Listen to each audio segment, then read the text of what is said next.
Voltron A BMW R69S for the future. It's not easy to pick out Slovenia on a map. It's a tiny, picture postcard country just to the east of Italy, full of mountains and forests and rivers, and home to some of Europe's best driving roads. Slovenia is also home to ER motorcycles, one of the fastest rising stars on the custom scene. This is the latest build from Vlajunari and his crew, and it confirms their place in the Premier League. The story of Voltron can be traced back to last year's Mobster, a BMW R80, engined custom with a strong vintage vibe. After the success of the Mobster project, we couldn't resist the chance to do it all again, but this time in a different style, says Black. Mobster was all about the vintage BMW vibe, but Voltron propels it a few decades into the 21st century.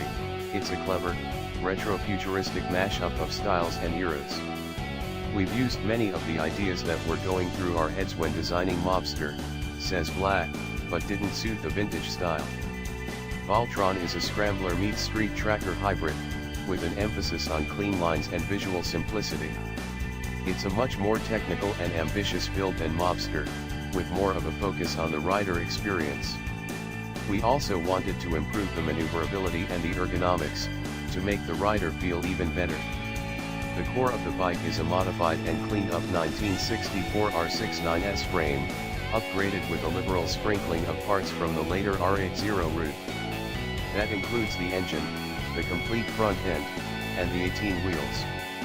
The transmission is a rebuilt 5-speed BMW R100 unit, and the fuel tank is the famous R60/5 toaster design.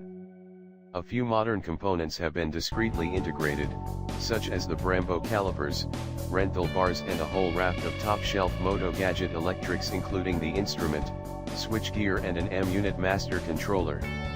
The distinctive upright shocks have been rebuilt with Hagon internals, and the tires are Heidnock A60 Scouts Classic 50/50 dual sport rubber with an excellent reputation. Ancillaries include Tarotsi pegs and Ariete grips. Everything else is